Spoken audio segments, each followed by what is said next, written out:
O ürəklər ki, İmam Hüseyin eşqiyle vurar, qiyamət günü Allah o ürəklərə şəfa verir, o ürəklərə şəfa verir.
Senin için ağlayır melekler ya Hüseyin.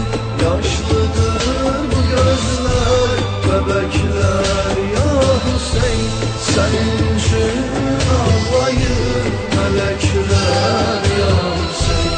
Yaşlıdır bu gözler, bebekler ya Hüseyin. Ya Hüseyin, ya Hüseyin.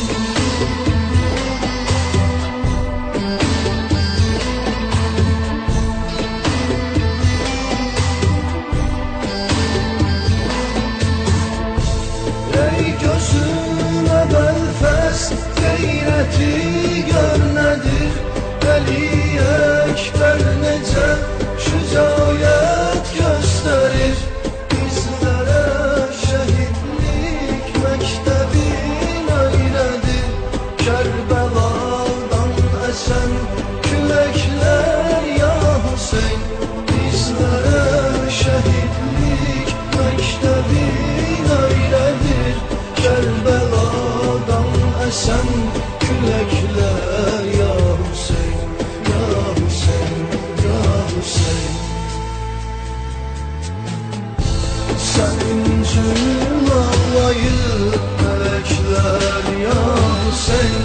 Yaşlıdır bu gözler, bebekler ya Hüseyin. Senin için ağlayır melekler ya Hüseyin. Yaşlıdır bu gözler, bebekler ya Hüseyin. Ya Hüseyin, ya Hüseyin.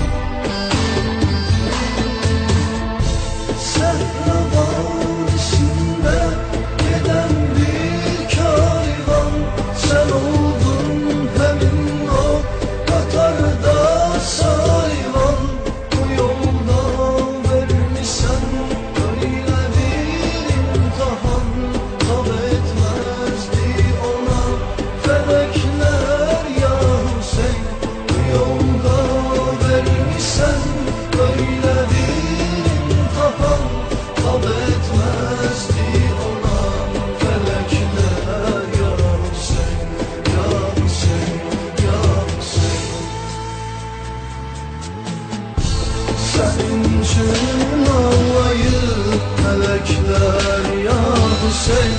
Yaşlıdır bu gözler, bebekler ya Hüseyin. Senin için ağlayır melekler ya Hüseyin. Yaşlıdır bu gözler, bebekler ya Hüseyin. Ya Hüseyin, ya Hüseyin.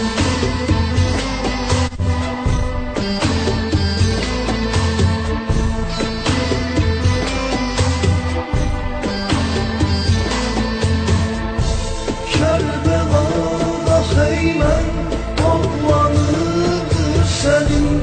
Susundan dodağın doğranıdır senin.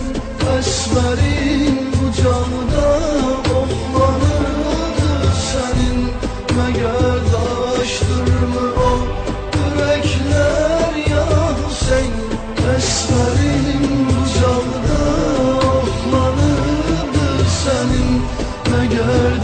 Paylaştırma o yürekler ya Hüseyin, ya Hüseyin, ya Hüseyin. Senin için ağlayıp melekler